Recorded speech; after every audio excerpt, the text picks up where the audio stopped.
So when I left you last time, I was a little bit concerned that the line that I'd drawn to mark the edge of the centerboard slot wasn't marrying up with where the bulkhead was fitting, the lateral bulkhead, when I mocked up all the pieces together. Since then I've had a little bit of a jig around with it, and actually it's absolutely perfect. The centerboard slot is supposed to be 365mm off the center line of the boat, and that's exactly what it is. So I've gone ahead and I have cut out the hole for the centerboard. This means, because the bottom edge of the lateral bulkhead on the starboard side here actually fits down into the slot itself, so that means that when I slot in, actually thinking about it, just got a little bit of cutting to do on this edge, but when I slot that down, that should put this in exactly the same height as the lateral bulkhead on the port hand side. So just cut this a little bit off and see how we get on. We've got centerboard slot marked off there. Just put this little clamp on here so it's something for it to rest on so it doesn't fall down. This bit marries up here, exactly how it looks like it's supposed to. A little shim in there of course will help. Perfect angle on that one. Good up that end, and if we come to view from this end, we can see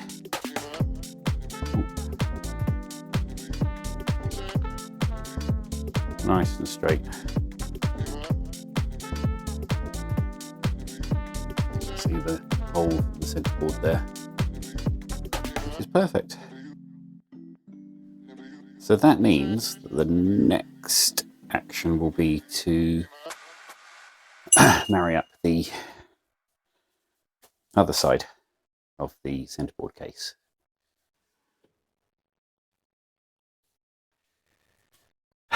See, this is where you test fit things. Somehow, with all that measurement I did, I've still only got 29mm, 30mm of gap there, and it's not big enough. So it actually needs to be 40mm there. So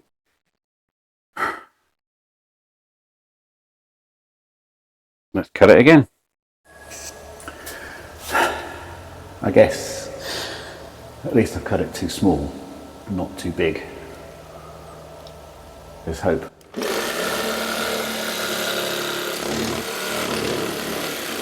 So let me show you what I'm doing.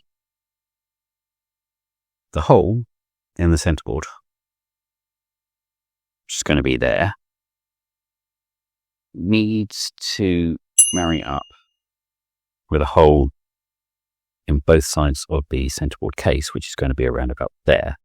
In fact, it's going to be 369mm down from the top of the centerboard case. So what I need to do is make sure that the height of the centerboard case is exactly perfect. And as you can see here, we've got a little discrepancy in that the lateral bulkhead here is higher than the actual bulkhead. And we've got a similar sort of situation over here. So having a look at the plans, what I've determined is that this curve here is just a little bit too big. And in fact, you can probably see that because here we've got too much curve. So I think a little bit of planing and we should be able to get that to be correct.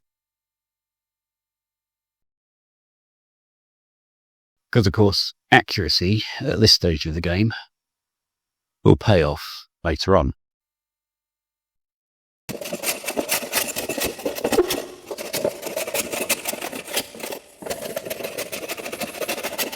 So the centerboard hole is 369mm down and 178mm across. So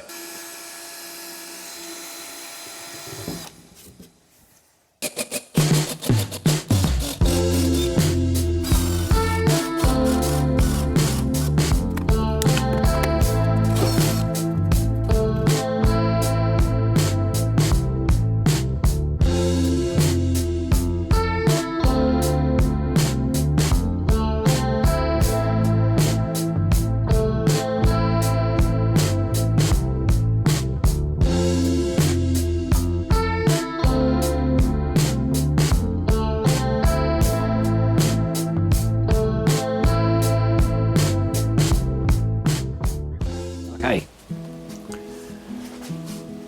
I've taken everything apart because I want to give everything a coat or three of epoxy, particularly on anything that's going vertically. Better to get that done on a flat surface rather than risk getting all those runs and nasty stuff. So it's all got to come apart and start getting painted. Let's give that a go.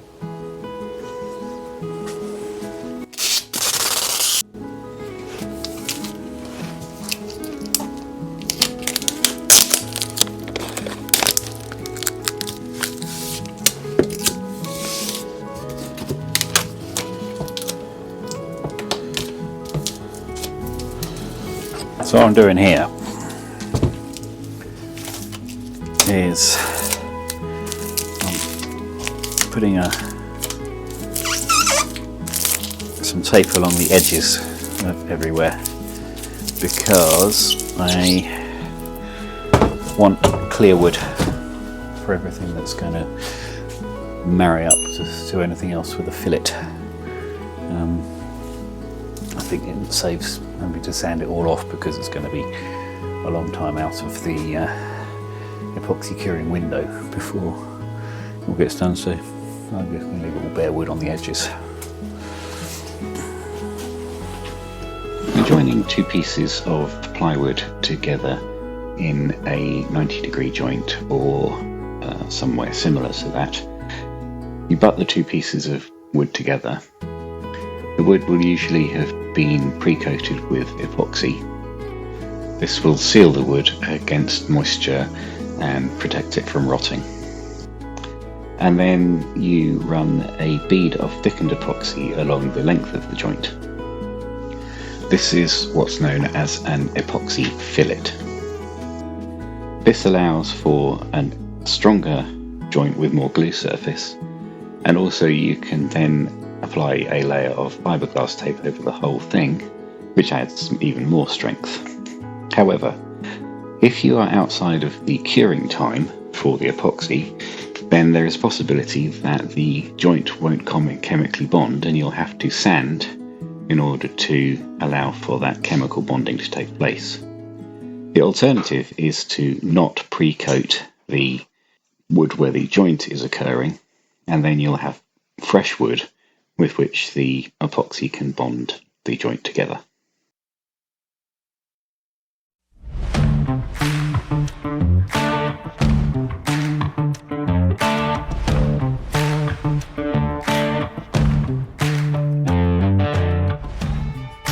What I have got on this one is I made a little bit of a mistake and cut a slot in there where it's not needed. So I was stuck in a bit of a patch, and I'll pour some epoxy around it to glue it in place.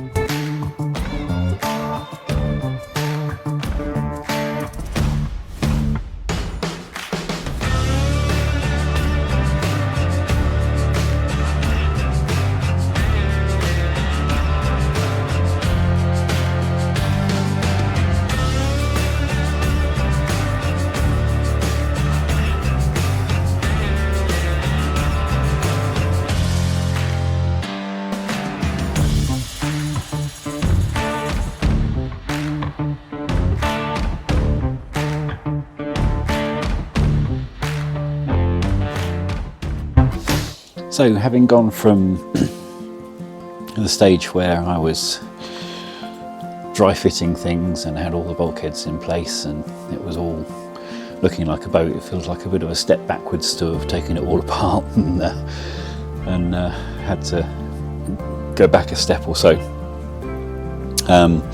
But it's a good and important part to be getting all of the epoxy coating on all of the upright bits of wood that are going to be stuck together. Whether I need to have that little bit of unepoxied wood around the edges of everything, not necessarily, but I can't figure it can't really hurt too much. And we'll be able to start sticking things together very soon. We are waiting on the delivery of the red cedar that I've ordered. That's going to form the cleats, cleats being the sort of bits of wood that go around the edges of things that give you some material to screw other bits of wood into. So that should be arriving in the next few days, and that will allow me to start making some rapid progress once again, I feel. So we'll see how things move on in the next few days or so. I hope you've enjoyed this video. I do enjoy making them, and I hope that I'm kind of learning new editing skills and new presenting skills as I go through. And if you've enjoyed it, then please do give me a thumbs up and a like, and possibly share with another boat building enthusiast, or just somebody who you really hate who doesn't like boat building. That's also good for me too, because every like is a like as far as I'm concerned. Anyway, see you next time. Bye.